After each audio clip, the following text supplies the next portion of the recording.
Good afternoon guys. आज हमारा topic है कॉन्ट्रैक्ट कॉस्टिंग। जैसे कि मैंने आपको इसके बारे में बताया था कि कॉन्ट्रैक्ट कॉस्टिंग होता क्या है।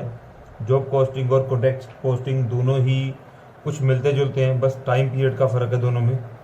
अगर हम जॉब की बात करें, जैसे कि आजकल आप सबके पास मोबाइल फ़ोन है, आप अपना मोबाइल फ़ोन ठीक कराने जाते हो और अगर आपके साथ आपका फ्रेंड भी फ़ोन ठीक करवाने जाता है तो ज़रूरी नहीं है कि आप दोनों के फ़ोन की प्रॉब्लम सेम होगी। एक का फ़ोन की बैटरी ख़राब होगी, दूसरे के फ़ोन की स्क्रीन ख़राब हो सकती है। अगर तीसरा दोस्त भी गया है तो उसकी कोई ऑडियो जैक, वीडियो जैक, कुछ भी चार्जिंग पोर्ट ख़राब हो सकता है। तो वो होगा जॉब कॉस्टिंग। जॉब कॉस्टिंग में ऐसा होगा कि हर एक कस्टमर की अपनी स्पेसिफिक रिक्वायरमेंट होंगी। अब स्पेसिफिक रिक्वायरमेंट ज़रूर हैं। अब उनको पता है कि जिसकी स्क्रीन ख़राब है फ़ोन की, जो आपका ठीक करेगा फ़ोन केयर सेंटर वाला, वो आपको फ़ोन देखते हुए बता देगा कि हाँ जी, इसका एस्टिमेट लगा लेगा, इसमें इतना खर्चा है, इतना प्रॉफिट होगा, इतना प्राइस बता दूं और इतने दिन में बनकर तैयार हो जाएगा।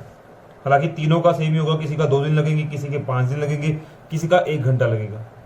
ठीक है जी। और एग्जांपल ले लेते हैं। दूसरी एग्जांपल कौन सी होगी इसकी, जो आपके पास बाइक है, कार है, स्कूटी है, स्कूटर है, वो सब भी इसी कैटेगरी में आते हैं। इवन आपकी घड़ी खराब हो गई तो वो भी इसी कैटेगरी में आती है। ठीक है जी। आपके सूट का कपड़ा हो गया, आपने कोई कोट पैंट स्टिच करवाना है, सबका साइज, डिज़ाइन, मेजरमेंट सबकी अलग होगी, सबका टाइम पीरियड बनने का अलग होगा। ठीक है जी। तो वो है जॉब।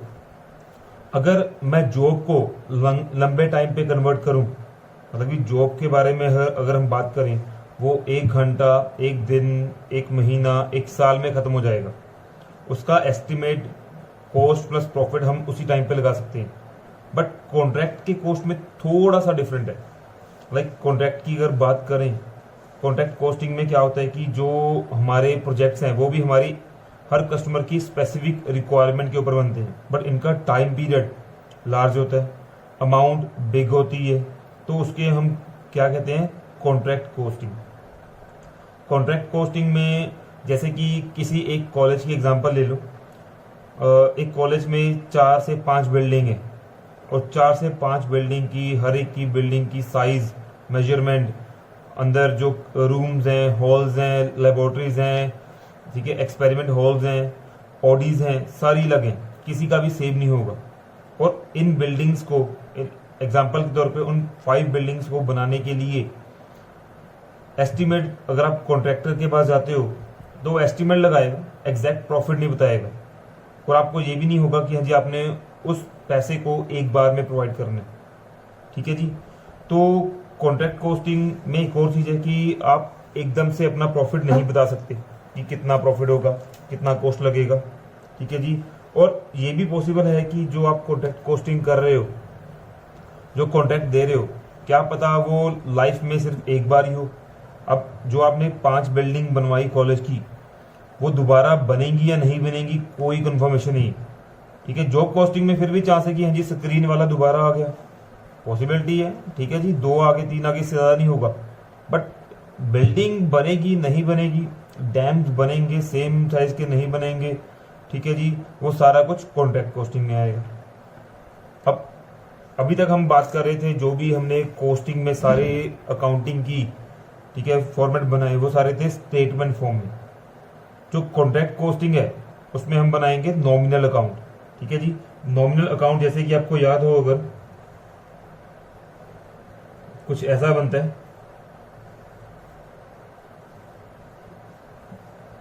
कॉन्ट्रैक्ट अकाउंट बनेगा। ठीक है। इसके डेबिट साइड होगा और क्रेडिट साइड होगा। जैसे कि अगर खर्चा होगा तो डेबिट साइड आएगा। ठीक है जी। अगर कोई इनकम होगी तो क्रेडिट साइड आएगी। जैसे कि नॉर्मल हमारे प्रॉफिट एंड लॉस अकाउंट में आता है, वैसे ही बनेगा nominal account. Debit all expenditures, credit all incomes. ठीक है जी। तो हमने कॉन्ट्रैक्ट कॉस्टिंग में हमें क्या बनाना है यहाँ पर, कॉन्ट्रैक्ट अकाउंट, ना कि कोई स्टेटमेंट। ओके। किसी कॉन्ट्रैक्ट की तरह यहाँ पर ही डेबिट होंगे मटेरियल टू वेजेस, जितने भी लेबर लगेगी, टू ओवरहेड्स या फिर अदर एक्सपेंडिचर्स।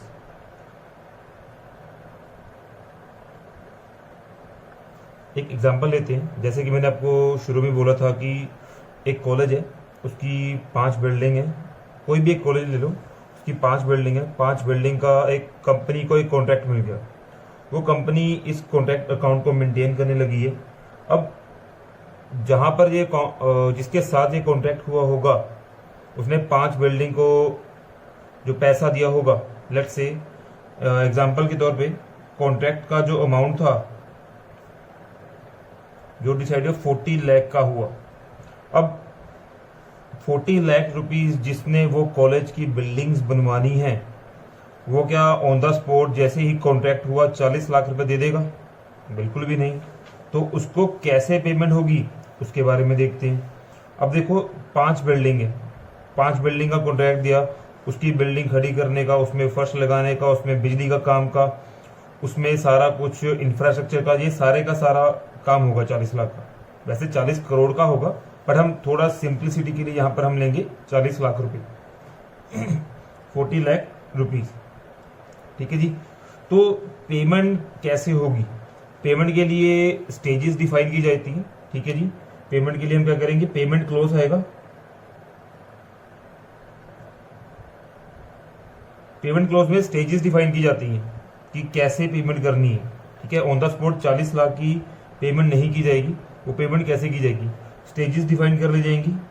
मान के चलो कि 10 स्टेजेस है, फर्स्ट सेकंड, फर्स्ट पे 10% हो जाएगा, देन 20% हो जाएगा, थर्ड पे 30%। मान लो कि एक बिल्डिंग बन गई 10%, दूसरी बन गई 20%, 2 बन गई 20%, 3 बन गई 30%, 4 बन गई 40%, 5 बन गई 50%। 6th स्टेज कब आएगी, जब पांचों की पांचों बिल्डिंग का कुछ ना कुछ फर्श लग जाएंगे। मान के चलते एग्जांपल चलते भी सारे का सारा फ्लोरिंग काम हो गया।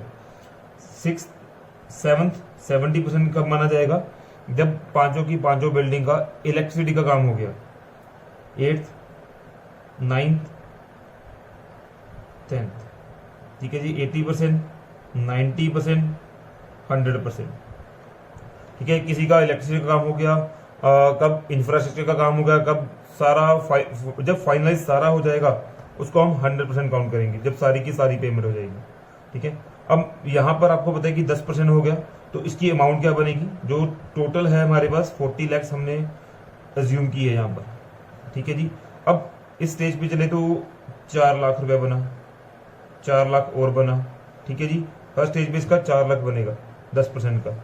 अब ये भी अगर आप देखो, अगर आप घर में काम करवाते हो, किसी का घर में बिल्डिंग का अपना भी काम करवाते हो, तो आपने कॉन्ट्रैक्ट किया, तो आपने बोला कि इतना काम हो गया था, तो क्या आप ऑन द स्पॉट सारे पैसे दे दोगे उसको? तो 4 के 4 लाख दे दोगे। तो यहां पर आएगा पेमेंट एंड रिटेंशन क्लोज। मतलब कि हम जितना काम हो गया उतने के सारे पैसे नहीं प्रोवाइड करेंगे, उसमें से भी हम कुछ ना कुछ अपने पास रखेंगे। हम हर कंपनी अपना अपना प्रोसीजर यूज करती है, कितना उन्हें रखना है। कोई 10% रिटेन करता है, कोई 20% करता है, कोई 30 करता है। बट हम अपने क्वेश्चन के लिए, कई क्वेश्चन में दिया होगा 80% पेमेंट कर दो, 20% रख लो, कि बाय चांस मैंने वहां पर उसको 4 लाख रुपए दे दिए। ठीक है जी। 4 लाख रुपए दे दिए, वो भाग गया, उसने काम कंटिन्यू नहीं किया। ठीक है। उसका खर्चा आया था 2 लाख रुपए, 2 लाख का प्रॉफिट समझ के भाग गया, मेरा तो नुकसान हो गया ना, मैं तो 4 लाख दे चुका हूँ। अब मेरा अगर कोई कॉन्ट्रैक्ट लेगा दोबारा, तो उस केस में मेरे को और ज्यादा खर्चा होगा, तो वहां पर मैं कुछ पैसे अपने पास रखूंगा। जैसे कि 3,20,000 रुपए दिए इसको, और 80,000 मैंने अपने पास रख लिए। ठीक है जी। सेकेंड केस में मान के चलता हूँ, यहाँ पर भी मैंने 3,20,000 दिए और 80,000 दे दी।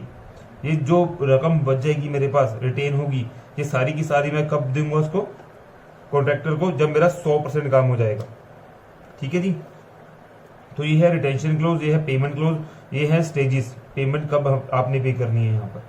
ठीक है जी। अब मान के चलो कि कॉन्ट्रैक्ट शुरू हुआ 40 लाख की, वो 5 बिल्डिंग थी। अब 1 साल में बनेगी नहीं, 2 साल में बनेगी नहीं, तो स्टेजेस डिफाइन हुई कि कब ये पेमेंट शुरू हो जाएगी। अब शुरू के तौर पे मटेरियल लगा हमारा। ठीक है जी। वेजिस लगी, ओवरहेड लगी। एज्यूम करके चलते हैं कि मेरा यहाँ पर 6 लाख का खर्चा आ गया सारे का सारा, ये तीनों का मिला के मेरा 6 लाख रुपए खर्चा आ गया। अब साल कंप्लीट हो गया, साल खत्म होने पर मेरा उसने जो कॉन्ट्रैक्टर था उसने 20 ये 2 स्टेजेस तक काम किया। अब जो पर्सन आएगा उसने क्या करना होगा, वो देखेगा कि क्या 2 स्टेजेस तक का काम कंप्लीट हो गया, ये महीने बाद आ जाएगा, 2 महीने बाद आ जाएगा, जब भी या कॉन्ट्रैक्टर कॉल करेगा तो पॉसिबल है। अब देखो, जो बिल्डिंग बनवा रहा है कॉलेज की, वो कॉलेज का पर्सन आया कॉन्ट्रैक्टर के पास, देखा उसने कि हाँ जी 2 स्टेजेस का काम हो गया है, उसने 2 स्टेजेस के पैसे दिए, ठीक है, और चला गया। अब यहां पर मेरे पास क्या आएगा, बाय वर्क इन प्रोग्रेस, क्योंकि मेरा जब तक 100% काम कंप्लीट नहीं होगा मैं यहां पर सेल्स नहीं डाल सकता, ठीक है जी। तो मेरा क्या चलेगा, work in progress, by work in progress. ये भी 2 पार्ट में डिवाइड होगा, सर्टिफाइड और अनसर्टिफाइड, ठीक है जी। जो काम वो सर्टिफाई कर गया, जिसके पैसे वो दे गया, 8 लाख रुपया दे गया वो, ठीक है, 8 लाख का काम हो गया, ठीक है, उसने पैसे नहीं दिए, उसने 8 लाख का काम सर्टिफाई कर दिया, 20% तक का उसने 1 साल में सर्टिफाई कर दिया। अब जब वो आया था, जरूरी नहीं कि 20% काम हुआ हो, क्या पता वो तीसरी बिल्डिंग का काम थोड़ा बहुत शुरू हो गया हो, तीसरा लेवल, थर्ड स्टेज 30% तीसरी बिल्डिंग की है। अब 2 बिल्डिंग बन चुकी है, वो 2 दिन बाद आया, मैंने तीसरी का काम शुरू कर दिया, उसके ऊपर खर्चा हो चुका है, बट उसने सर्टिफाई नहीं किया, बट वो मेरा वर्क इन प्रोग्रेस तो है ना, तो अज्यूम करता हूं कि यहां पर भी मेरा 1 लाख रुपया खर्चा हो चुका है, ठीक है जी। तो यहां पर मेरा खर्चा आया टोटल 9 लाख रुपए, ठीक है जी, 9 लाख रुपए। अब बैलेंस जो आया मेरा, ठीक है, अब साल के एंड पे, अब छोटी मोटी कंपनी तो होगी नहीं कॉन्ट्रैक्टर वाली, जो कॉन्ट्रैक्ट लगेंगे हमारे साथ, वो छोटी मोटी कंपनी तो होगी नहीं, उस कंपनी में लाखों लोगों ने पैसा इन्वेस्ट किया होगा, और हर साल के एंड में वो एक्सपेक्ट करेंगे कि मेरे को डिविडेंड पे किया जाए। तो उस केस में अब जो डिफरेंस आ रहा है, मेरा खर्चा हुआ 6 लाख रुपए का, मेरे को जो काम हुआ वो 9 लाख रुपए का, मतलब कि मेरा प्रॉफिट हुआ कितना, 3 लाख रुपए का। अब जो शेयर होल्डर है वो तो इन्वेस्टमेंट का प्रॉफिट तो मांगेंगी, तो उसका मैंने क्या करना है, ठीक है जी। उसके लिए ये देखो लिख रहा हूं मैं, परसेंटेज ऑफ वर्क सर्टिफाइड, ठीक है जी, और transfer to profit and loss account, ठीक है जी। कितना काम होने पर कितना प्रॉफिट का पार्ट हमने शेयर होल्डर या शेयर होल्डर्स को एज ए डिविडेंड पेमेंट करनी है, ठीक है जी। अगर हमारा काम 0 से लेके, ठीक है, 0 से लेके लेस देन 25% तक है, 25 नहीं, लेस देन 25% है, तो उस केस में मैं अपने प्रॉफिट का कोई भी पार्ट मैं नहीं दूंगा शेयर होल्डर्स को, क्योंकि स्टार्टिंग में बहुत ज़्यादा रिस्क होता है, और उस केस में नुकसान ज़्यादा होने के चांसेस होते हैं। हमें नहीं पता होता कि अभी 1 साल कंप्लीट हुआ है, 5 साल का प्रोजेक्ट है, 4 साल का प्रोजेक्ट है, अगले 3 साल क्या चलेगा, तो इतना छोटा काम होने पर मैं प्रॉफिट डिस्ट्रीब्यूट नहीं करूंगा, ठीक है जी। सेकेंड लेवल आ गया 25% से लेके बट लेस देन 50%। अब थोड़ा सा मेरे को यकीन होने शुरू हो गया कि हाँ जी मेरा प्रॉफिट होने लग जाएगा, तो इस केस में मैं अपने प्रॉफिट का 1/3 पार्ट, जितना मैंने प्रॉफिट अर्न किया, ठीक है, और उसमें से जितना मैंने रिसीव किया, और उसमें से जितना मैंने रिसीव किया, लाइक 80% जो मैंने रिसीव किया था, और वर्क सर्टिफाइड, ये मेरा फॉर्मूला होगा। 25% से ज्यादा 50 से कम, 25 और 25% से ज्यादा 50 से कम जो मेरा काम कंप्लीट होगा, उसमें उस केस में जितना भी प्रॉफिट होगा उसका 1/3, और उस केस में जितना मैंने प्रॉफिट कमाया उसका 1/3, और उसका मैंने कितना कैश रिसीव किया। अब हर एक कंपनी का, और जो मैं ये बता रहा हूँ ये हर कंपनी नहीं फॉलो करती, बट हम यूज करते हैं अपनी अकाउंटिंग बुक्स में, ठीक है जी। हर कंपनी अपना स्पेसिफिक मेंटेन कर सकती है, किसी का 30 होगा, किसी का 40% होगा, कभी कोई कंपनी जल्दी देना शुरू कर देगी, कभी कोई कंपनी 50% तक नील रखेगी, बट हमारा जो कॉस्ट अकाउंटिंग में कैलकुलेशन का मेथड्स है हम उसमें यही यूज करते हैं, ठीक है जी। थर्ड लेवल 50% से ज्यादा, और ये 80 भी हो सकता है, 9। थर्ड स्टेज जो हमारी है वो 50% से ज़्यादा और 80 या 80% से कम की आती है, 80 या 90% जो भी कंपनी यूज़ करे। इसमें हम जो प्रॉफिट का थोड़ा सा पार्ट और बढ़ा देंगे डिस्ट्रीब्यूट के लिए, वर्क सर्टिफाइड का थोड़ा सा पार्ट और बढ़ा देंगे, जो प्रॉफिट बचा उसको हम ट्रांसफ़र करने के लिए प्रॉफिट एंड लॉस अकाउंट में, और कुछ कम पार्ट ट्रांसफर करेंगे रिजर्व के लिए। 2/3 इंटू प्रॉफिट अर्न इंटू वही कैश रिसीव कितना गया या वर्क सर्टिफाइड। यहाँ पर हम डायरेक्टली परसेंटेज भी लगा सकते हैं, कई बार हमें ये दोनों गिवन नहीं होते, हम डायरेक्टली परसेंटेज भी अप्लाई कर सकते हैं। ठीक है जी, तो ये भी सही रहेगा। और हमारा जो लास्ट आएगा फोर्थ होगा ऑलमोस्ट कंप्लीटेड। अजम्पशन के लिए यहाँ पर हमारा 40 लाख रुपए का एक प्रोजेक्ट है, कॉन्ट्रैक्ट है। ठीक है जी, अब लास्ट ईयर चल रहा है, 5th ईयर चल रहा है। 5th ईयर में हमारा ऑलमोस्ट कंप्लीट हो चुका है, और फाइनलाइज करना है उसको। फाइनलाइज के केस में मेरे को पता है कि मैक्सिमम से मैक्सिमम मेरा 30,000 रुपये, 40,000 रुपये, 50,000 रुपये खर्चा आएगा। ठीक है जी, और मेरे को एस्टिमेट है कि 2-4 हज़ार रुपये ज़्यादा ऊपर हो जाएगा। ठीक है जी, तो इस केस में मैं अपना एस्टिमेटेड फ्यूचर प्रॉफिट लगाना शुरू कर दूंगा। फ्यूचर एक्सपेंसेस लगाने शुरू कर दूंगा। पहले तो कितने एक्सपेंडिचर होंगे मेरे, जो मैंने अभी बताया कि 30,000, 40,000, 50,000, और उसके बेस पे मेरा एस्टिमेटेड प्रॉफिट आ जाएगा। ठीक है जी, उसी को मैं फिर से डिवाइड करूंगा CR cash received divide by work certified. ठीक है, अब हम नेक्स्ट आते हैं। यहाँ पर थी पहली स्टेज, दूसरा, तीसरा, लास्ट, फोर्थ। ठीक है, ये जनरली हर कंपनी का सेम नहीं होता, स्टैंडर्डाइज्ड होता है ये। बस हर कंपनी अपनी मर्जी से अपना सिस्टम भी अप्लाई कर सकती है, ऐसी कोई स्टैंडर्डाइज नहीं है ये। बट हम अपनी बुक्स को मेंटेन करने के लिए, अकाउंटिंग को बनाने के लिए, समझने के लिए ये यूज करते हैं। इजी रहता है, एक स्टैंडर्ड फॉर्मेट।